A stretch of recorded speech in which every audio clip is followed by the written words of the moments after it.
कौन ब्रह्मा का पिता है, कौन विष्णु की मां, शंकर का दादा कौन है, हमको दे बता।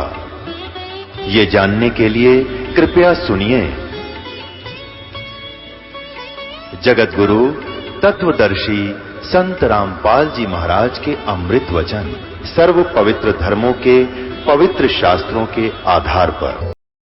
तो ऐसे ही एक गरीबदास जी का शिष्य किसी कामवश कहीं जा रहा था और उसने गर्मियों के दिन थे, रास्ते में एक गांव के बाहर किसी तालाब के किनारे बैठ कर स्नान करके सुबह सुबह नित्यनेम कर रहा था। सुबह का नित्यनेम कर रहा था। तो वहां पर एक वासियर गांव है पंजाब स्टेट में, लुधियाना से थोड़ी सी दूरी पर एक वासियर गांव है। उस वासियर गांव में एक राम राय नाम के एक बहुत बड़े भूमिपति थे, किसान थे, जिनके पास 800-900 बीघा जमीन थी। और परमात्मा की बहुत चाह थी उस व्यक्ति को। और वाणी, जो गुरु ग्रंथ साहिब की वाणी से भी वो लोग काफी प्रभावित होते हैं, पंजाब के जो वासी हैं। तो उसने सुबह सुबह जब वो परमात्मा की वाणी सुनी, सुरीली आवाज में वो भक्त गरीबदास जी का शिष्य बोल रहा था, तो वो बैठ गया वहां जा करके। कौन? राम राय, उसको उर्फ नाम से झुमक करा भी कहते थे। तो वो बैठ गया वहां पर, सुनता रहा। जब उसने अपना पूरा क्रियाक्रम कर लिया तब उसे प्रार्थना की कि महाराज जी भगत, ये वाणी कौन से महापुरुष की है? सारी डिटेल बताई गई कि गरीबदास जी महाराज हैं, उनको परमात्मा मिले थे, सतलोक लेकर गए थे। आंखों देखने के बाद फिर उस परमात्मा की महिमा का वर्णन इस वाणी में किया हुआ है। तो उसने उस गरीबदास जी के शिष्य से पूछा राम राय ने, क्या ये संत चोला छोड़ गए या अभी जीवित हैं? उनको बताया गया कि वो अभी वर्तमान में है। तो उस पुण्यात्मा राम राय जी ने सोचा भी ऐसे महात्मा के तो दर्शन करने चाहिए जो इतनी अमृतवाणी वर्तमान में बोल रहे हैं, ये कोई आम व्यक्ति नहीं बोल सकता। तो उसी समय वहां से अगले दिन उसने वहां से प्रस्थान किया गरीबदास जी के दर्शनार्थ, एक महान महात्मा जान के। अब पुण्यात्मा, हमने संत की वेशभूषा कैसी जान रखी है कि या तो मुंड मुंडा रखा हो, कति उस तरह फिरवा रखा हो सिर पे, और मूछ मुंडा रखी हो, कत्ती गोटम गोट हो रहा हो, लाल कपड़े पहन रखे हो, तो वो महात्मा होता है। हम मानते, ऐसा मानते थे जब तक हमें अध्यात्म ज्ञान नहीं था और संत की पहचान नहीं थी। या फिर सिर पे बड़ी जटा हो, जैसे सरदार रखते हैं, दाढ़ी हो, केवल लंगोट लंगोट बांध रखा हो, शरीर पे राख मसल रखी हो, हाथ में चिमटा हो, धूना ला रखा हो, आग जला रखी है तो आसपास, या कति को कान पड़वा रखा हो, ऐसी वेशभूषा वाले को हम संत महात्मा मानते थे। यही दृष्टिकोण था उस राम राय का। अब राम राय जी वहां से पैदल चले, लगभग 250 वर्ष पहले की बात है। तो वहां पहुंचे कहाँ? छुड़ानी जाकर पूछा कि भाई महाराज गरीबदास कहाँ है? तो किसी ने बताया भाई महाराज तैसा कोई ना, एक किसान है, वो सामने मकान है उसका। वहां जाकर पूछा भाई गरीबदास महाराज जी से मिलना है मैंने। तो वहां कुछ भक्त बैठे थे, गांव इधर उधर के आए थे। उन्होंने कहा भाई महाराज जी तो खेतों में गए हैं, जंगल में गए हैं घूमने के लिए। राम राय ने पूछा कि कितनी देर में आएंगे? वहां उपस्थित व्यक्तियों ने बताया भी पता नहीं, मौज है उनकी, आओ तब आ जाना, हो तो शाम तक भी ना आवे। तो उस राम राय ने सोचा मैं 250 किलोमीटर आ गया, 300 किलोमीटर आ गया, अब दर्शन करके ही जलपान करूंगा। आया उद्देश्य यही लेकर था। तो उसने पूछा भी कौन सी दिशा में गए हैं जंगल में, वो वहीं ढूंढ लेता हूं। उन्होंने बता दिया इस साइड में गए हैं। तो वो राम राय वहीं से चल दिया। आगे से क्या था? गरीबदास जी किसान थे, जाट उसमें जाति में जन्म था, किसान थे और अपना हल जोतते थे। उस समय वो अच्छी एज हो गई थी भगवान गरीबदास जी की। अपना हल जोतते थे, घर का सब कार्य करते थे सुचारू रूप से। तो जंगल से पशुओं का चारा काट के, जैसे ज्वार काट के उसका बंडल सा बना के बरोटा और सिर पर रखे आम थे सुबह सुबह। अब उस राम राय जी ने, सरदार जी ने पूछा उनको किसान जानकर, कहने पूछा, रे भाई मैंने गरीबदास महाराज जी से मिलना है, आपने देखा उनको? यहां आसपास ही बता रहे थे। अब गरीबदास जी तो अंतर्यामी हो गए थे भगवान से परिचित होने के उपरांत। परमात्मा कहते हैं साहिब तेरी बंदगी से जीव होत, परमात्मा पीयू बन जाता है। तो उसने अंतर्यामी दृष्टिकोण से देखा कि ये भगत दूरता रहा है और इसकी सोच ये है कि साधु संत ऐसे होते हैं। और गरीबदास जी ने, जैसे हरियाणा के व्यक्ति आज से 50-40 वर्ष पहले रहते, अभी बहुत से ऐसे ही हैं, 90-60% अभी धोती कुर्ता और सिर पर एक साफा वो बांधते हैं। तो गरीबदास जी अपने धोती कुर्ते में आम बिल्कुल सिंपल मैन जैसे आम नागरिक रहते ऐसे, और सिर पे पशुओं का चारा रखे हुए आ रहे थे। अब गरीबदास जी जान गए कि भगत जी ने सोच रखा है कि महाराज जी तो ऐसा पावेगा मेरे बारे में, अपनी कल्पना से सोचे हुए है ये कि किसी बड़ी बड़ी दाढ़ी होगी, हाथ में चिमटा होगा, नंगे पैरा घूम रहा होगा। और यदि मैंने ये कह दिया कि मैं हूं गरीबदास, बोल क्या काम है भाई, तो मेरी एक नहीं सुनेगा, इतनी दूर से इसका आना विफल होगा। इसलिए गरीबदास जी ने कहा कि आजा मेरे साथ भाई, मैं मिलाऊंगा गरीबदास जी से। तो उसने कहा कि कहाँ है वो, कि आजा मेरे साथ, मैं आपको उससे मिलाऊंगा। अब वो राम राय जी चल पड़े वापस। अब जो ही वो आए वहां अपने महल घर के पास, तो उनके जो सेवक थे वो आसपास के गांव से आए हुए थे। उन्होंने, किसी ने तो उनका वो जो सिर पे रखा हुआ था पशुओं का चारा वो ले लिया, आदर सत्कार से दंडवत प्रणाम किया। अब उसने, राम राय ने उन उपस्थित व्यक्तियों से पूछा कि ये कौन है, कि यही तो है गरीबदास महाराज जी। अब उस राम राय ने सोचा, तेरा गजब हो, यो इतनी दूर आया और खोदा पहाड़ और निकली चुईया। यू महाराज जी बताओ, इसने माथा टेक कर दुनिया, ना कोई दाढ़ी रख बढ़ रही, ना इसके कोई सिर पर केस, ना मूंड मुंडा रहा, ना लाल कपड़े पहन रखे, गृहस्थी आदमी तो किसान है। ऐसा किसान तो मैं ही हूं। मेरे पास भी जमीन गरीबदास जी के 1400 लगभग 1375 एकड़ जमीन थी, 2500 बीघा जमीन थी। और राम राय जी भी 900 बीघा के स्वामी थे।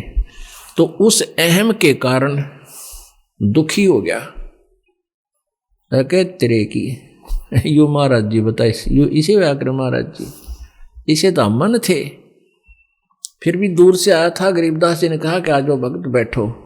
अपने शिष्यों से कोई इधर उधर भेज दिया, किसी को कहा जा तुम ऐसे कर लो, को बैलों को पानी पिला कर लाओ, कोई चारा डाल दो, और स्वयं एक बाल्टी पानी की भरवा ली स्नान करने के लिए, कि एक बाल्टी पानी की रख दो। 10-11 बज रहे थे दिन के, मैं स्नान करूंगा। और सब चले गए वहां से, केवल राम राय और गरीबदास जी रह गए। अब गरीबदास जी स्नान कर लिया, स्नान करके कपड़े चेंज कर दिए, धोती बांधते गांव में। ये पैंट पजामे तो ही हो गए, 20-30 वर्ष ना पहले सब धोती बांधा करते गांव के किसान, छोटे बच्चे भी। तो नहा के एक धोती है बहुत लंबी, लगभग 6 मीटर की होती है वह, यानी 18 फुट लंबा एक थान सा होता है, उसी को बांध लेते हैं। उसी को अलग से सपेर एक बेल्ट की तरह, उसी का एक हिस्सा मोड़कर बेल्ट की तरह बांधते हैं। तो वो बेल्ट की तरह बांधने लग गया। तो उनके मालिक ने लीला की, एक राम राय से कहा कि भाई सरदार जी आइए मेरी धोती की या बांध दे। अड़बंद बोलते हैं हरियाणा में, एक बेल्ट ने कि इस बेल्ट के गांठ ला दे धोती की, मेरा अंगड़ी का चोट लग गई या काम नहीं कर रही और आजा गांठ लगा दे। अब उसने क्या किया, वो धोती के टुकड़े को ऐसे कर लेते हैं, ऐसे लंबा, और ऐसे ऐसे कर लेते हैं उसको, और उस शरीर के चारों तरफ का लाकर उसका बेल्ट की तरह गांठ ला गए। तो उसने जो ही ऐसे चारों तरफ के लाकर शरीर के जहाँ बेल्ट बांधते हैं राम राय ने, और गांठ लानी चाहिए तो वह गांठ धोती का लाग गई, शरीर के अंदर से निकल गया धोती, गरीबदास जी के शरीर से अंदर से निकलकर गांठ धोती का लागी। अब उसने सोचा तेरे से धोखा लग गया कि तो दोबारा फेर लगा। अब गरीबदास जी नो कर रहे, मुंह इधर उधर कोई जैसे चिंतन कर रहे हो, उसने जल्दी से फेर करी, उस शरीर के अंदर से फेर गांठ धोती का लागी। तीसरी बार फिर सोची जल्दी से कर, तेरा धोखा लगे तो अच्छा नालायक से। वो तीसरी बार फिर ऐसा ही हुआ। जब तीसरी बार भी ऐसा ही हो गया, शरीर के अंदर से धोती निकल गई, आर पार हो जाए, उसका गांठ लग जाए। तब तो गरीबदास जी ने कहा झूमक रहा, क्योंकि वो उसका मन झूम रहा था वहां पर, जो कह रहा था किसान महाराज जी है देखी तामरिया है, यो भी कोई महाराज है, बता एक किसान के पास आ बैठा, तो उसका नाम झुमकरा रख दिया। जो चंचल मन से सोच रहा था,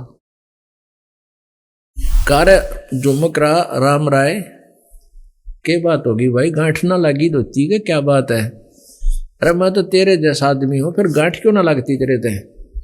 जब उसने देखा ऊपर को तो विष्णु जी के पुजारी थे वो राम राय जी, विष्णु जी के पुजारी थे। और क्या देखा कि गरीबदास जी ने विष्णु रूप बना रखा। अब नो देखकर एकदम चरणों में गिर गए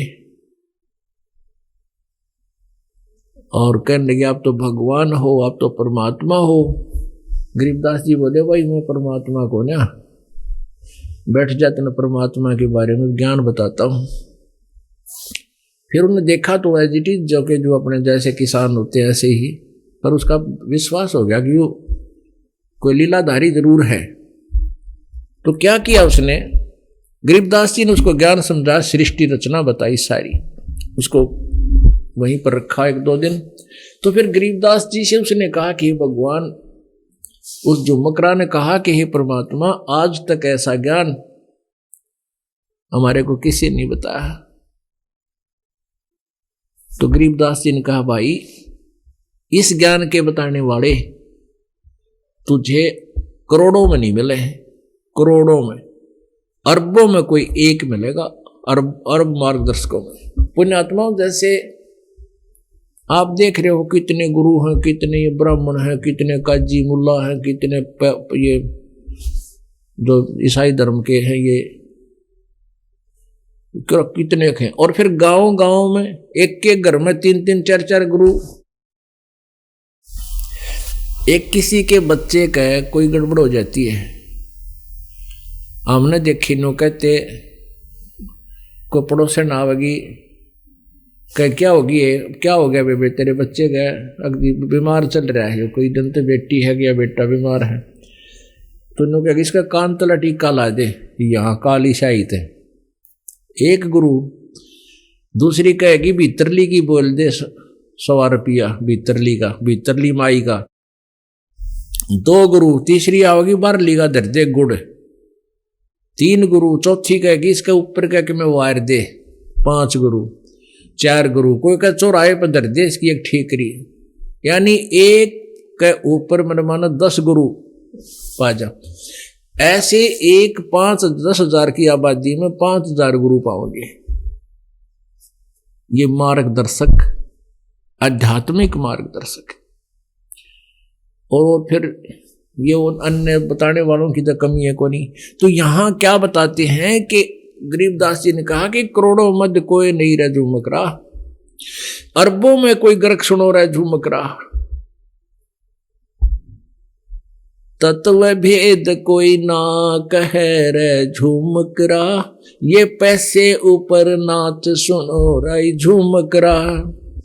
कि ये पैसे के ऊपर लालच के अंदर ये दुनिया को ये संत भक्त ये गुरु भ्रमित कर रहे हैं। इस यथार्थ ज्ञान को जो मैं तुझे बता रहा हूं अरबों में नहीं बता सकता। अरबों में कोई एक मिलेगा, गर्क मीन कंप्लीट। जैसे ही इस ज्ञान के दास के ज्ञान को सुन के एकाध कर्महीन अपने आप नाम देने लग गया, यहां से चला गया, वो अधिकारी नहीं है, वो ज्ञान का चोर है। कहते बेखा के लश्कर फिर ये वाणी चोर कठोर, और सतगुरु धाम न पहुंचेंगे ये 84 के ढोर।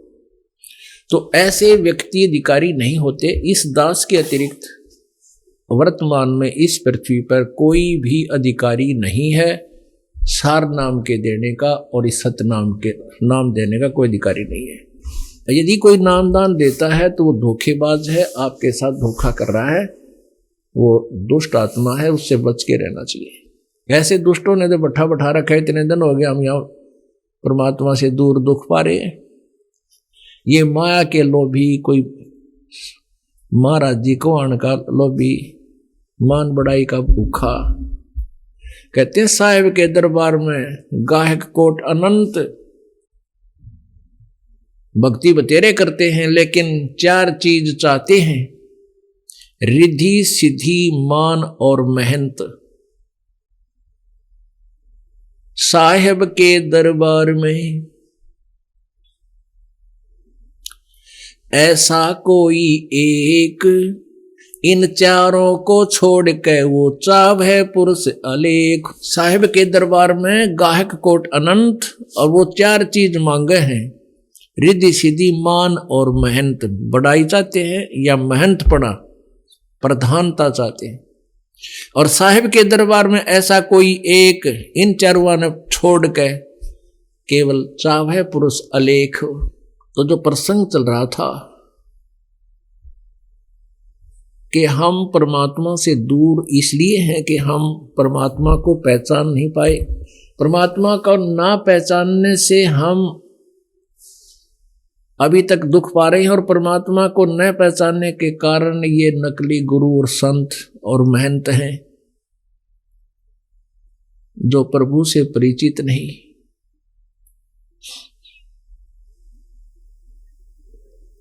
तो उनसे बचने के लिए, उनको उनकी परख करने के लिए हमने इस अध्यात्म तत्व ज्ञान को गहराई से सोचना और समझना पड़ेगा। तब हम उनसे बचे भी गए, उनको पहचान भी पाएंगे और भगवान के पास भी जा सकेंगे। वो परमात्मा परमेश्वर कबीर जी स्वयं आते हैं, सतलोक से चलकर आते हैं, अपने यथार्थ ज्ञान और यथार्थ महिमा को स्वयं ही प्रचार करते हैं। लेकिन जब वो परमेश्वर प्रत्येक युग में स्वयं आते हैं, उस समय उनका विरोध ये नकली गुरु बहुत करवा देते हैं, जनता को उनका शत्रु बना देते हैं। क्योंकि जो ज्ञान यथार्थ है वो पुराने ज्ञान के लोक वेद के बिल्कुल विपरीत होता है। जिन साधनाओं को वो श्रेष्ठ बताते हैं वो अश्रेष्ठ होती हैं। परमात्मा उनको निर्णय देता है कि तुम जो साधनाएं करते हो ये गलत है, और जिनको वो भगवान बताए हुए होते हैं वो नकली गुरु, तो परमात्मा उनको कहते हैं कि ये परमात्मा नहीं है, इनकी साधना से मोक्ष नहीं हो सकता। इसी कारण से वो नकली गुरु अपनी रोजी रोटी को समाप्त होते देख करके प्रभु के पीछे, परमात्मा के पीछे जनता को भ्रमित करके लगा देते हैं। 600 वर्ष पहले यही हुआ था। जब परमात्मा यहाँ आए थे यही ज्ञान दिया करते थे जो दास आज आपके समक्ष रूबरू कर रहा है, जो सभी वेदों में प्रमाणित है, जो सभी पुराणों में प्रमाणित है और श्रीमद् भगवद गीता में प्रमाणित है। ये परमात्मा 600 वर्ष पहले कबीर जी बताया करते थे, लेकिन इन नकली झूठे गुरुओं ने परमेश्वर के यथार्थ ज्ञान को झूठा कह करके रिजेक्ट करवा दिया। लेकिन आज ये लाल हम पहचान रहे हैं, इसका लाभ उठा रहे हैं। गरीबदास जी ने फिर बताया था कि कोटि जन्म तो भ्रमत हो गए, परमात्मा ने बताया है कबीर जी ने, और कुछ ना हाथ लग्या रे, कुक्कर कुत्ता सुक्कर सुअर खर गदा ओए होए और कौआ हंस बुगारे। कुकर, कुत्ता, सूकर, सुअर, खर, गधा, गधे, इन योनियों को तूने असंख्यों बार प्राप्त किया है। ओए होए, क्यों किया? क्योंकि आप जी को वो तत्वदर्शी संत मिला नहीं जो जन्म और मृत्यु के दीर्घ रोग को समाप्त कर सके, जो पापों का नाश करने वाले प्रभु की जानकारी रखता हो। पाप नाश हुए बिना भगवान को प्राप्त नहीं कर सकते। और इन अनाड़ी अज्ञानी ऋषि महर्षियों की सोच थ्योरी यही थी कि जैसा कर्म किया वो भोगना ही पड़ेगा। पूर्ण परमात्मा का विधान है कि जब ही सतनाम हृदय धरो भयो पाप को नाश, और जैसे चिंगारी अग्नि की वह पड़े पुराने घास। अब क्या बताया है कि कोटि जन्म तू राजा की, न मिटी न मन की आशा, और भिक्षकों के दर दर घूम लिया, ये मिला ना निर्गुण रसा। आप ऐसे भी साधक रहे हो जैसे घर त्याग दिया जंगल में जा बैठे, ऐसे भी महापुरुष हुए हैं। और गांव में आए, नगर से रोटी भोजन मांग कर ले गए, कुछ खाली कुछ कपड़े में बांध कर वृक्ष के टांग दी, टहनी के बांध दी कि कभी ना और कोई ना खोस छीन ले, ऐसे एक रस्सी से बांध देते थोड़ा लटका करके, उसको कोई नहीं छेड़ता। फिर वो सूख जाती थी, सूख जाने पर सुबह एक दिन ना मांगने जाते थे, उन्हीं से काम चला लेते थे, उनको भिगो के जल में और खा के 2 रोटी, फिर वो साधना तपस्या करते रहते थे। जिसके कारण कहते हैं इंद्र कुबेर ईश की पदवी, और राजा भी कोटि जन्म राजा बन गया, लेकिन जन्म मृत्यु का रोग कटा नहीं उन साधनाओं से। ऐसी कठिन साधनाएं भी की, घर भी त्याग दिया, लेकिन ये रोग कटा नहीं, ये दुख समाप्त हुआ नहीं। क्या बताते हैं कि कोटि जन्म तू राजा की, न मिटी न मन की आशा, भिक्षुकों के दर दर घूम लिया। भिक्षुक भिक्षा मांग लिया, फिर 2 दिन मांगने नहीं गया, उसी सूखी रोटियों को भिगो भिगो कर खाता रहा। ऐसी कठिन साधनाएं भी की तूने, लेकिन परम संत तत्वदर्शी संत ना मिलने से, यथार्थ साधना ना प्राप्त होने से आपने प्रयत्न भी खूब किए पर व्यर्थ रहे। इंद्र स्वर्ग का राजा, कुबेर धन का देवता, वरुण और ब्रह्मा, ये ब्रह्मा विष्णु महेश आदि देवताओं की भगवान की पदवी भी तुमने पाई। जैसे ब्रह्मा कुमारी पंथ जो चल रहा है, ये ऐसा ही पदस्थ कोई प्राणी है जो कभी ब्रह्मा के उसमें रहा है पोस्ट पे, और ब्रह्मा के जब उसकी पुण्य खत्म हो गए तो धक्के दे दिए नीचे आ जाता है, वो प्रेत बना हुआ है। तो वो कहता है अहम ब्रह्मास्मि, अहम ब्रह्मास्मि, मैं ब्रह्मा हूं, मैं ब्रह्मा हूं। और ऐसे भी आत्मा है, वो कभी शिव भी रहा होगा, क्योंकि इनकी सीमा है, इनकी आयु है, इनकी जन्म मृत्यु होती है ब्रह्मा विष्णु महेश की। अपने आत्माओं, ये एक ऐसा ज्ञान है कि ये सब जो दास ने बोले हैं कि ब्रह्मा विष्णु महेश की मृत्यु होती है, तो ये आम आदमी के गले नहीं उतर सकती, क्योंकि हमने ब्रह्मा विष्णु महेश को लोक वेद के आधार से, यानी सदग्रंथों से बाहर के ज्ञान के आधार से हमने अजरो अमर अविनाशी सोच रखा है, मान रखा है कि इनके कोई माता पिता नहीं, इनके जन्म मृत्यु नहीं होती। इस कंसेप्ट को क्लियर करना अति आवश्यक हो गया, अन्यथा कोई पुण्यात्मा इस सत्संग को सुन रहा होगा तो उसकी जो है ना एकदम कड़वा मुंह हो जाएगा, कुनीन की तरह। और ये कुनीन खाएं बार पड़ेगी। जैसे कोई मलेरिया ग्रस्त है और कुनीन कड़वी तो लगेगी, पर वो खाने से बात बनेगी, रोग भी नहीं कटेगा। तो ये कड़वा ज्ञान है, ये कड़वे ज्ञान को एक बार जाने दो अंदर, फिर देखना इसका एक्शन कैसा होता है। अपने ही सदग्रंथ बता रहे हैं, इनकी जीवनी बता रही है महापुरुषों की, ब्रह्मा विष्णु महेश की, कि ये नासवान है। ये देखिएगा श्रीमद देवी भागवत, गीता प्रेस गोरखपुर से प्रकाशित है। ये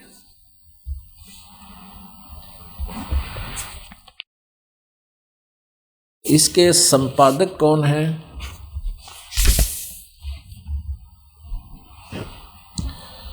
हनुमान प्रसाद पोदार, चिमनलाल गोस्वामी। ये कहाँ से प्रकाशित है? इसके प्रकाशक एवं मुद्रक हैं गीता प्रेस गोरखपुर, गोविंद भवन कार्यालय कोलकाता का संस्थान। ये इनके फैक्स और फोन नंबर है। 123 पृष्ठ पे आपको दिखाते हैं, तीसरे स्कंद में। ये तीसरा स्कंद है और ये संक्षिप्त देवी भागवत है और पृष्ठ नंबर ये 123 है। यहां देखिएगा, भगवान विष्णु जी अपनी माता दुर्गा की महिमा सुना रहा है दुर्गा के सामने खड़ा होकर। तुम शुद्ध स्वरूपा हो, यह सारा संसार तुम्ही से उद्भासित हो रहा है। मैं ब्रह्मा और शंकर, विष्णु जी बोल रहे हैं, मैं ब्रह्मा और शंकर हम सभी तुम्हारी कृपा से विद्यमान हैं। हमारा आविर्भाव और तिरोभाव हुआ करता है। आविर्भाव माने जन्म, तिरोभाव माने मृत्यु। हमारा तो जन्म मृत्यु होता है, केवल तुम ही नित्य हो, जगत जननी हो, प्रकृति और सनातनी देवी हो। भगवान शंकर बोले, देवी यदि महाभाग विष्णु तुम्ही से प्रकट हुए हैं तो उनके बाद उत्पन्न होने वाले ब्रह्मा भी तुम्हारे ही बालक हुए। फिर मैं तमोगुणी लीला करने वाला शंकर क्या तुम्हारी संतान नहीं हुआ? अर्थात मुझे भी उत्पन्न करने वाली तुम ही हो शिवे। संपूर्ण संसार की सृष्टि करने में तुम बड़ी चतुर हो। इस संसार की सृष्टि सतिथि और संहार में तुम्हारे गुण सदा समर्थ हैं। उन्हीं तीनों गुणों से उत्पन्न हम यानी ब्रह्मा विष्णु एवं शंकर नियमानुसार कार्य में तत्पर रहते हैं।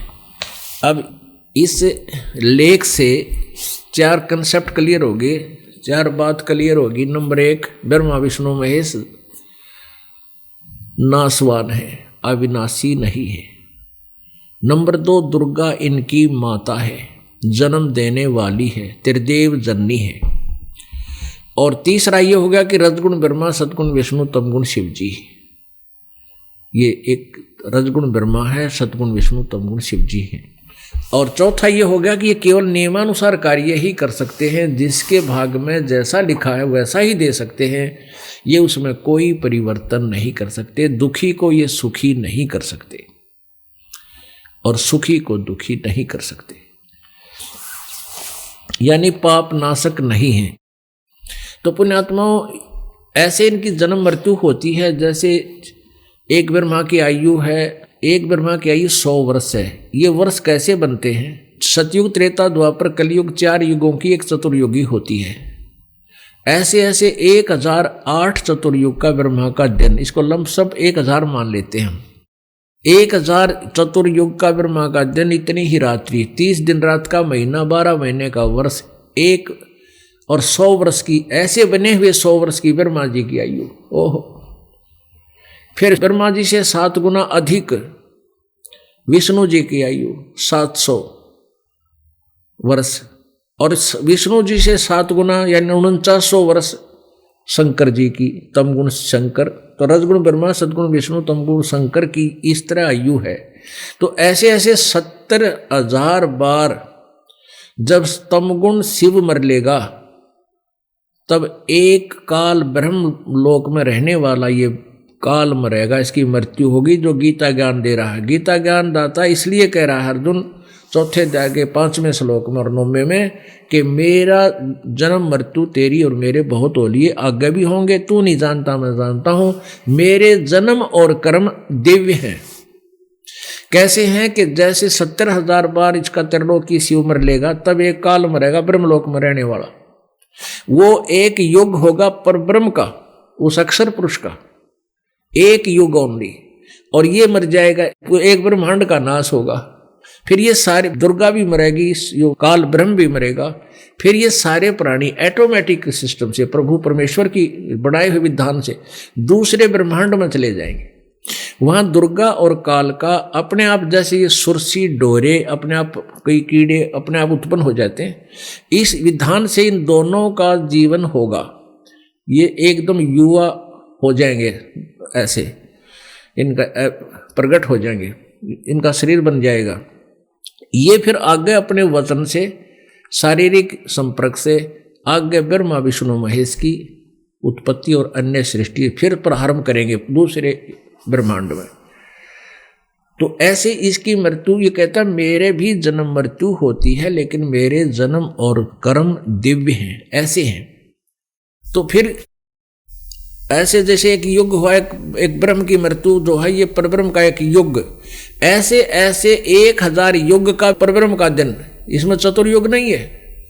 एक ब्रह्मा का 1000 युग का दिन, इतनी ही रात्रि, 30 दिन रात का महीना और 12 महीने का वर्ष, और 100 वर्ष की, ऐसे बने हुए वर्ष की, 100 वर्ष की उस अक्षर पुरुष यानी परब्रह्म की आयु है, उसकी मृत्यु।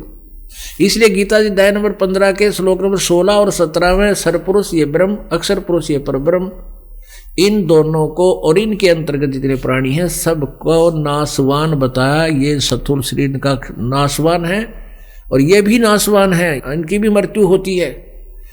और वो तीसरे नंबर का जो परम अक्षर ब्रह्म है वो है उत्तम पुरुष, वो है पूर्ण परमात्मा, अविनाशी प्रभु, और वही तीनों लोकों में प्रवेश करके सबका धारण पोषण करता है, वो है पूजा के योग। तो वो परमात्मा कबीर देव है जो उसी नाम का अपनी महिमा आप बताई, जो सन 1398 में बनारस में एक लहर तारा तालाब पर विकसित कमल के फूल में, काशी में शहर के एक तालाब पर एक नवजात शिशु का रूप धारण करके प्रकट हुए थे। फिर धीरे धीरे लीला करते हुए वो अपनी कार्य को किया, उन्होंने बड़े हो गए। तो कहने का भाव ये है कि हम जो ये जैसे इंद्र कुबेर ईश की पदवी, ब्रह्मा विष्णु महेश की पदवी पाकर भी तुम फिर जन्म मृत्यु में आए। तो ये ब्रह्मा कुमारी पंथ ऐसे पदस्थ ब्रह्मा और शिव के द्वारा चलाया गया है, वो भूत के द्वारा। अब जैसे कोई गांव का सरपंच बन जाए और फिर वो अगली योजना में नहीं आता, कई वर्षों तक आता ही नहीं बिल्कुल भी, तो भी उसको सरपंच साहब क्या करें गांव वाले, तो वो भी फिर अपने आप में जब का कौन सा था, भाई मैं हूँ प्यारा सरपंच है, अच्छा भाई आ जा। तो ऐसे ये जो ब्रह्मा विष्णु महेश की इतने लंबे समय तक ये उस पर रह जाते हैं पोस्ट पर, इनके दिल से जाता नहीं। ये खुद भी कहने लग जाते मैं ब्रह्मा हूँ, भूत बन रहा है, अहम ब्रह्मास्मि शिवो अहम, मैं शिव हूँ, टट्टू है तो ये भी है, ये वो भूत बने अंडा रो रहा तंकर यार, लाखों लोग बिगाड़ दिए। ऐसी दुर्गति है। ये है वो आत्म ज्ञान, ये भोली आत्मा वहां पता नहीं कितने लाखों की संख्या में और बैठे हैं भोले बने। तो ऐसे इनका ये होता उदाहरण होता। तो कहने का भाव ये है पुण्यात्मा, इंद्र कुबेर ईश की पदवी ब्रह्मा धर्मराया है, और विष्णुनाथ के लोक को जाकर तो फिर भी उल्टा आया। अब यहां पर थोड़ा सा आपको एक इतिहास दिखाते हैं जिससे आपका मन दृढ़ होगा दास के इतने लंबे चौड़े सत्संग के ऊपर। जब तक आप आंखों नहीं देख लोगे कोई प्रमाण, आज मानने को नहीं मानो, क्योंकि इतना भ्रमित हो चुका है उस लोक वेद पर, इतना आधारित हो चुके हो आप कि जब तक आपके समक्ष प्रमाण छह नहीं होंगे तब तक आप मान नहीं सकते। काल ने बिगाड़ इतना दिया ज्ञान को, तो इसको सेट करने के लिए रह कर ये महापुरुषों के प्रमाण, सदग्रंथों के प्रमाण आपके रूबरू करने पड़ते हैं। इनमें से एक जैन धर्म के प्रवर्तक ऋषभ देव जी के पौत्र, और लास्ट में फिर आकर के वो 24 में तीर्थ कर जैन धर्म के महावीर जैन जी बने। उनके जीवन के इतिहास से आपको परमेश्वर की इस वाणी का विश्वास बनेगा, प्रमाण होगा। कोटि जन्म तन भर मत होगे, कुछ ना हाथ लग्या रे, कुकर सुकर खरबया बोरे, कौआ हंस बुगारे। कोटि जन्म तू राजा की न्या, मिटी न मन की आशा, भिक्षुक हो कै दर दर घूम्या, मिला न निर्गुण रासा। इंद्र कुबेर ईश की पदवी, ब्रह्मा धर्मराया, विष्णुनाथ के पुर को जाके फिर भी उल्टा आया। असंग जन्म तन मर्त्या होगे, जीवित क्यों न मरे रे, द्वादश मद महल मठ बोरे, बहुर न दे धरे रे। दोजक स्वर्ग, दोजक और स्वर्ग यानी दोजक भीष्ट, दोजक कहते हैं नरक को, बहिष्ठ कहते हैं स्वर्ग को। दोजक बहिष्ठ सभी ते देखे, राजपाट के रसिया, और 3 लोक से तरपति नाही, ये मन भोगी खसिया। सतगुरु मिले तो इच्छा मेटे, पद मिल पदे समाना। चल हंसा उस लोक पठाऊं, जो आज अमर अस्थाना। अब गरीबदास जी कहते हैं कि 3 लोक भी अगर इस प्राणी को दे दे तो भी इसका संतुष्टि नहीं होती मन की। कोई संत मिले, तत्वदर्शी संत मिले तो इच्छाएं समाप्त करके परमात्मा में जोड़े। और कहते हैं वहां सतलोक में ये 4 मुक्ति जो यहाँ की अंतिम मुक्तियां हैं, जिनको तुम अंतिम मुक्ति मानते हो, ब्रह्मलोक में चला गया को, सायुज्य सामीप्य, ये इस तरह की 4 मुक्तियां हैं। कहते ये तो वहां, ये तो खत्म होंगी, ये तो समाप्त होंगी, आपको फाइनल नहीं है, चले गए, फिर कुछ समय के लिए मुक्ति प्राप्त होगी, फिर 84 लाख योनि में आओगे, वो सुख रहेगा नहीं तुम्हारे पास।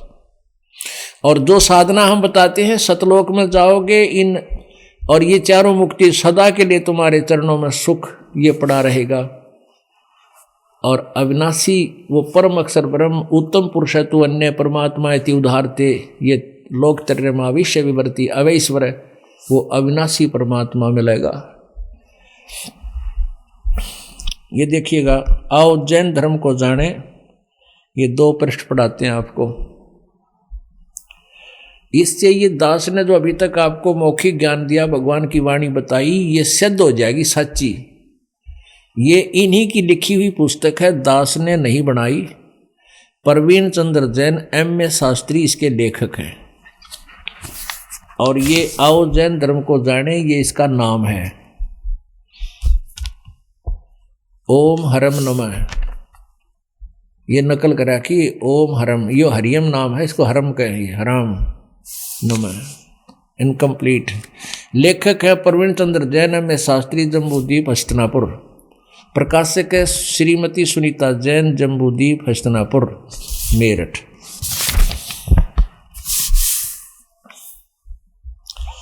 अब इसके आपको दिखाते हैं 293-94 पृष्ठ पे, ये विशेष प्रकरण है। आओ जैन धर्म को जाने, 293 पृष्ठ पे।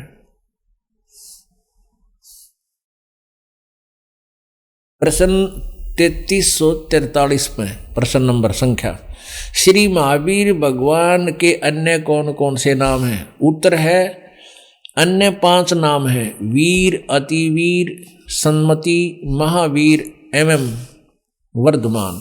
अब 294 पाते हैं। 294 पे है,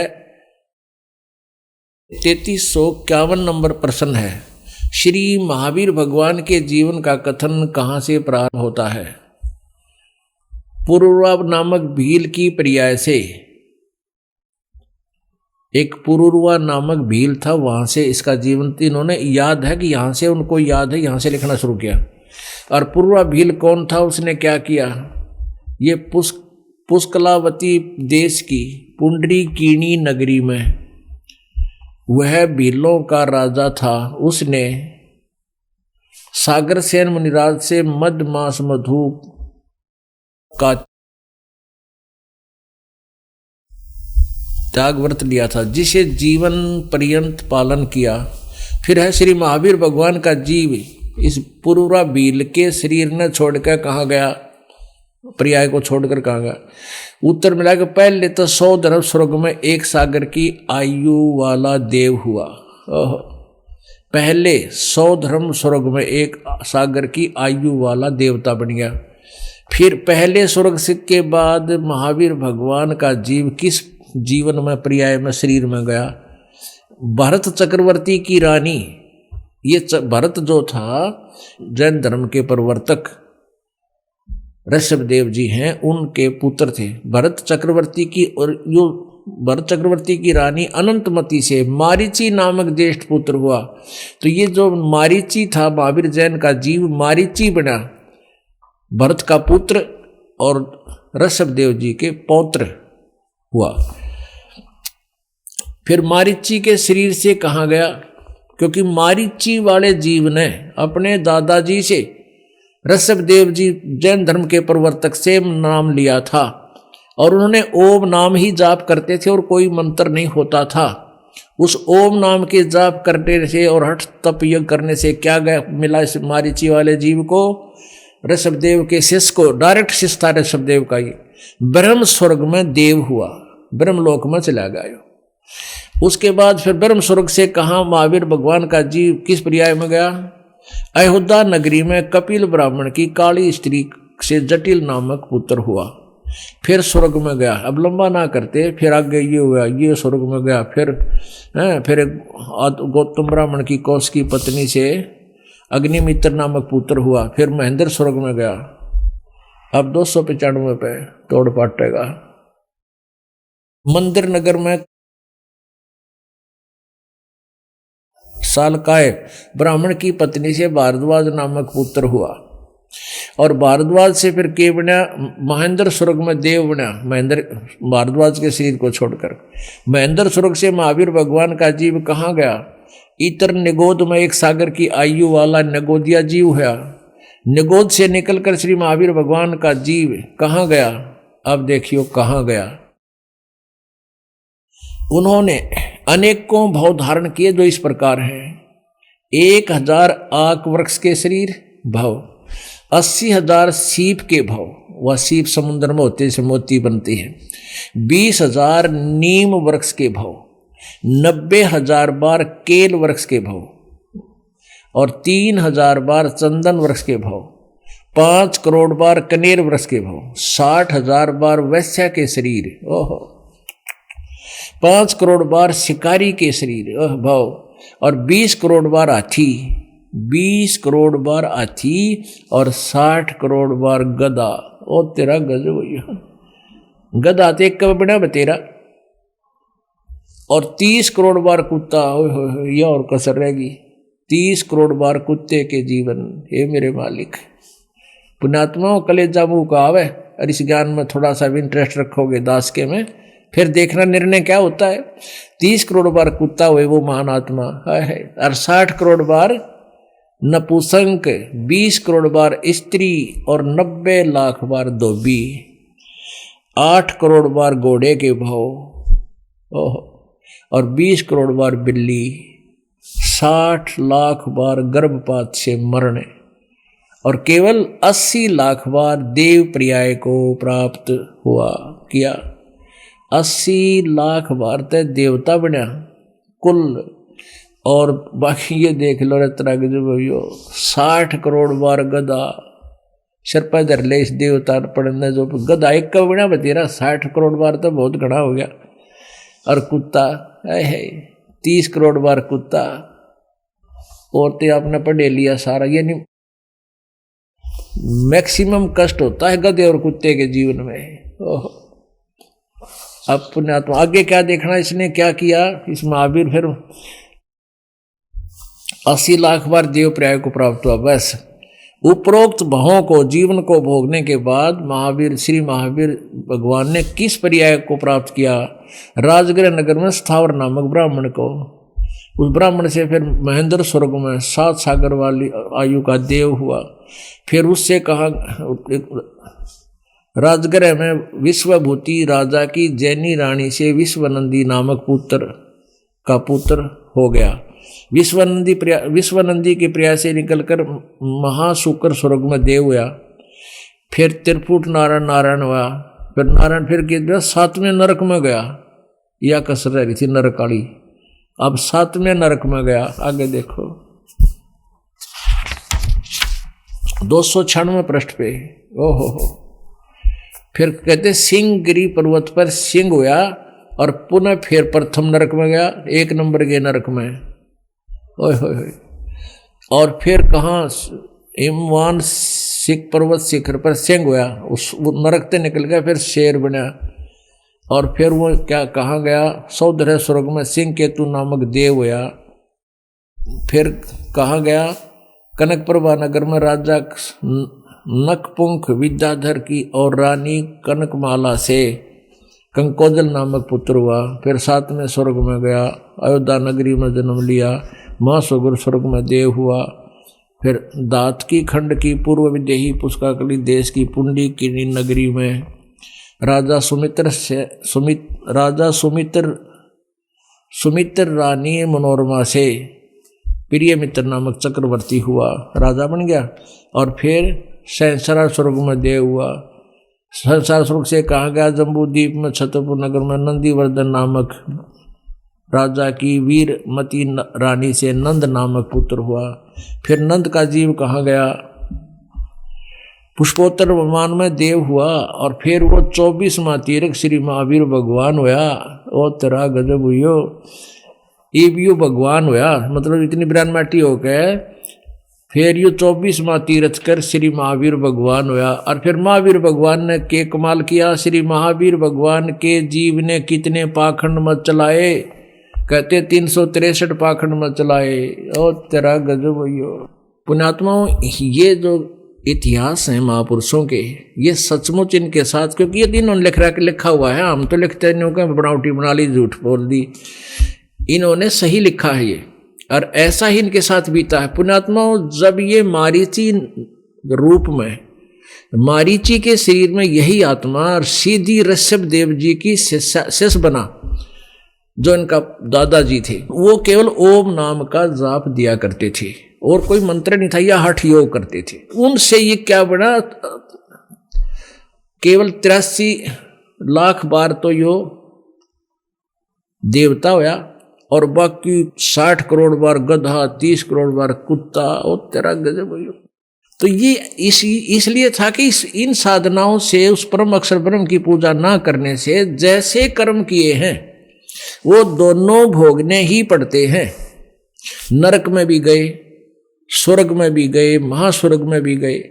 और फिर उसके बाद फिर ये महावीर जैन हुए। महावीर जैन ने फिर 363 पाखंड मत, यानी वेदों से हटकर अपने मनमुखी बकवाद की साधना शुरू कर दी। अब महावीर जैन द्वारा बताए चलाए गए पाखंड मत से मुंह पट्टी बांध कर नंगे पैरें घूमना, बाल पाट देना है, नंगे रहना, कति नहीं वस्त्र, ये पाखंड मत हैं। तो इनसे तो कति सीधा ही नरक या पशु योनियों को ही प्राप्त होंगी, स्वर्ग भी नहीं प्राप्त हो सकता, देवता भी नहीं बन सकते इन साधनों से। क्योंकि वो उस आत्मा ने मारीची वाले जो शरीर में ऋषभ देव जी से सीधी दीक्षा प्राप्त की थी, उसके बाद उसने ओम नाम के जाप से साधनाएं की। उनके कारण वो इतना देवता बना, फिर स्वर्ग गया, फिर मनुष्य बना, पृथ्वी पर राजा बना, और फिर नरक गया। और महावीर जैन के बाद तो महावीर जैन की दुर्गति और ज्यादा हुई है, और उसने तो अन्य आने वाले अनुयायियों को भी शास्त्र विधि त्याग कर मनमानी पाखंड मत पर आरूढ़ कर दिया। गीता जी अध्याय नंबर 16 के श्लोक नंबर 23 में स्पष्ट किया है कि शास्त्र विधि को त्याग कर जो मनमाना आचरण करते हैं, मनमानी पूजाएं करते हैं, उनको न तो कोई सुख हो, ना उनकी कोई गति हो, ना कोई सिद्धि प्राप्त हो, अर्थात यूजलेस। तो पुण्यात्माओं, परमात्मा ने क्या बताया था, कोटि जन्म तन भर मत होगे, कुछ ना हाथ लग्या रे, कुकर सुकर खरवया बोरे, कौआ हंस बुगारे, कुत्ता गधा सुअर बुगले हैं, ये पशु पक्षियों की योनियां तूने बहुत बार भुगती। इंद्र कुबेर ईश की पदवी, ब्रह्मा वरुण धर्म राया, विष्णुनाथ के पुर को जाके फिर भी उल्टा आया, कोटि जन्म तू राजा की न्या मिटी न मन की आशा। ओए होए, अब ये महावीर जैन जी कितनी बार, इनकी आत्मा कितनी बार राजा भी बनी, स्वर्ग में भी गए, देवता भी बने, फिर भी इच्छाएं समाप्त नहीं हुई। तो क्या बताते हैं, सतगुर मिले तो इच्छा मेटे, पद मिल पदे समान, चल हंसा उस लोक पुठाऊं, जो आदि अमर अस्थान। वहां क्या होगा, चार मुक्ति जहां चंपी करती माया होरी दासी, दास गरीब अभय पद पर से, वो मिले राम अविनाशी। सत साई परम पिता परमात्मा पूर्ण ब्रह्म सारी सृष्टि के रचनहार कबीर देव जी ने, कबीर साहिब जी ने अपने यथार्थ ज्ञान को, अपने यथार्थ ठिकाने को स्वयं ही आकर के ज्ञान कराया है। अपनी प्यारी आत्माओं को बताया है। आज सुबह के सत्संग में आप जी ने सुना, परमात्मा ने अपनी प्यारी आत्माओं को,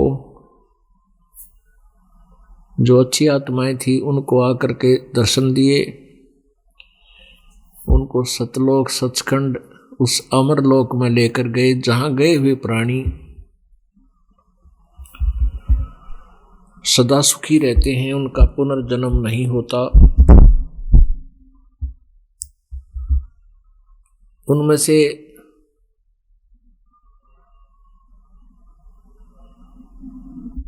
बहुत से पुण्यात्माओं ने जो परमात्मा से परिचित हुए, प्रभु की महिमा का आंखों देखा वर्णन अपनी अमृतवाणी में किया।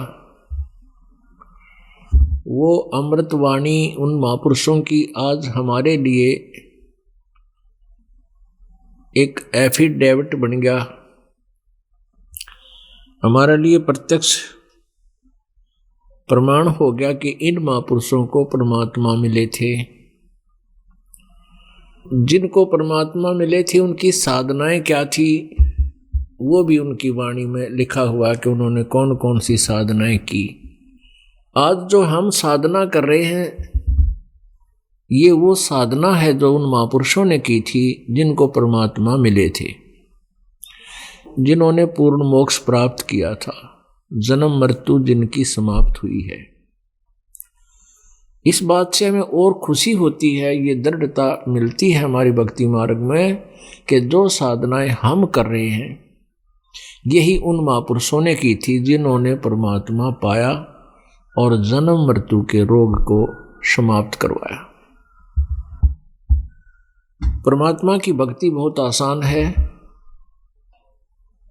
इसमें अधिक ज्ञान की आवश्यकता नहीं थी, केवल इतना ही काफी था कि मनुष्य जीवन मिला है परमात्मा की भक्ति के लिए ही मिला है। यदि हमें ये यथार्थ ज्ञान पहले से ही होता तो हम अधिक सत्संग की बजाय भजन ही करते, भक्ति करते। अब सत्संग इसलिए आवश्यक हो गया क्योंकि हम अज्ञान से ओतप्रोत हो चुके थे और उस अज्ञान का इतना गहरा असर हमारे ऊपर हो चुका है कि इसमें सत्संग हमें आखिरी श्वास तक आवश्यक रहेगा, इसकी आवश्यकता रहेगी। क्योंकि अज्ञानी संतों की कोई कमी नहीं, फिर उनके द्वारा भ्रमित जनता की कमी नहीं, वो वही ज्ञान बोलते हैं जो शास्त्र के विरुद्ध होता है। आप जी यहां सत्संग सुनकर जाते हो, आप जी तो दृढ़ हो जाते हो कि हम बिल्कुल सही साधना कर रहे हैं, क्योंकि हमारे गुरुदेव ने सारे प्रमाण हमारे सामने रख दिए हैं। फिर भी वो चतुर प्राणी ऐसे होते हैं जो भक्तिहीन हैं, ज्ञानहीन हैं, वो कोई ना कोई तगड़मबाजी आपके सामने अड़ाए ही रखते हैं और उनसे डिस्कस करना आपका एक स्वभाव बन जाता है। डिस्कस इसलिए करते हो कि परमात्मा, जैसे हम रास्ता भूल चुके थे, यथार्थ ज्ञान हमें नहीं था, आज ये हमारे भाई बहन रिश्तेदार या मित्र या वैसे कोई आ जाता है, कोई संपर्क में व्यक्ति बहन भाई, तो आप सोचते हो कि इनको भी ज्ञान करा दें, लेकिन वो इतने चतुर होते हैं कि आप जी को वो कोई ना कोई ज्ञान की अटकल ऐसी उल्टी सुल्टी ला करके भ्रमित कर लेते हैं और आप उनका उत्तर नहीं दे पाते हो। तो जिस कारण से आपको भी शंका बन जाती है कि इसने कुछ बोला है, वो कुछ ठीक सा ही लग रहा है, तो उसके लिए फिर आप भी भ्रमित हो जाओगे। तो आपको फिर यहाँ सत्संग सुनना अति आवश्यक है, ताकि आप फिर दोबारा उनसे प्रश्न उत्तर होवे तो उनका जवाब देने योग्य हो जाते हो। क्योंकि इन सत्संगों में जो दास सत्संग करता है, इसमें सभी प्रश्नों के उत्तर आपको धीरे धीरे मिल जाते हैं। इसलिए आप जी को सत्संग की आवश्यकता बहुत है। दूसरे तरीके ये समझिए कि जैसे हम प्रतिदिन वस्त्र पहनते हैं, वो कितना ही हम बिल्कुल चाहे किसी अच्छे ऑफिस में भी काम करते हैं तो भी कपड़ा मैला हो ही जाता है, तो उसके भी प्रतिदिन धोना ही पड़ता है। तो ऐसे ही सत्संग हमारे अंतःकरण को साफ करता है, फिर उसमें चमक आती है, रुचि बढ़ती है। सत्संग सुनने से प्रेम जागृत होता है, परमात्मा के प्रति श्रद्धा बढ़ती है।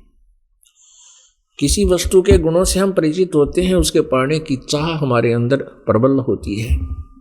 इसलिए सत्संग में आना अति आवश्यक होता है। परमात्मा बताते हैं, सत्संग की आधी घड़ी और वर्ष हजार तो भी बराबर नहीं, कहें कबीर विचार। सत्संग के अंदर परमात्मा की महिमा से परिचित कराया जाता है और इस प्राणी को जगाया जाता है जो मोह ममता की निद्रा में अज्ञान अंधेरे में ये सो रहा है। परमात्मा हमें याद दिलाते हैं कि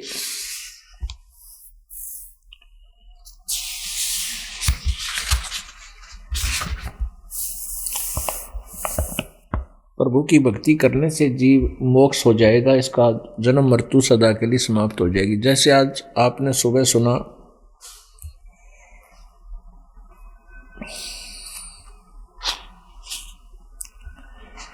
कि कोटि जन्म तो भरमत होगे, कुछ ना हाथ लग्या रे, कुकर सुकर खरबा बोरे, कौआ हंस बुगारे। और फिर साथ में ये भी सुना आपने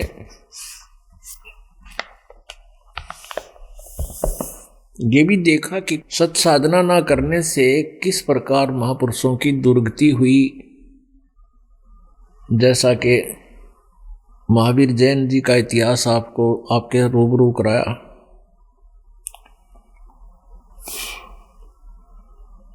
तो ऐसे हम इन महापुरुषों की जीवनी देख करके और परमात्मा की सद्भक्ति से तुलना करके हम अपने मार्ग पर दृढ़ हो जाएंगे। इस काल भगवान ने ऐसी समस्या पैदा कर रखी है, अब कलयुग में विशेषकर इसने सैकड़ों प्रकार की तो भाषाएं बना दी। 200-400 किलोमीटर के बाद भाषा चेंज हो जाती है।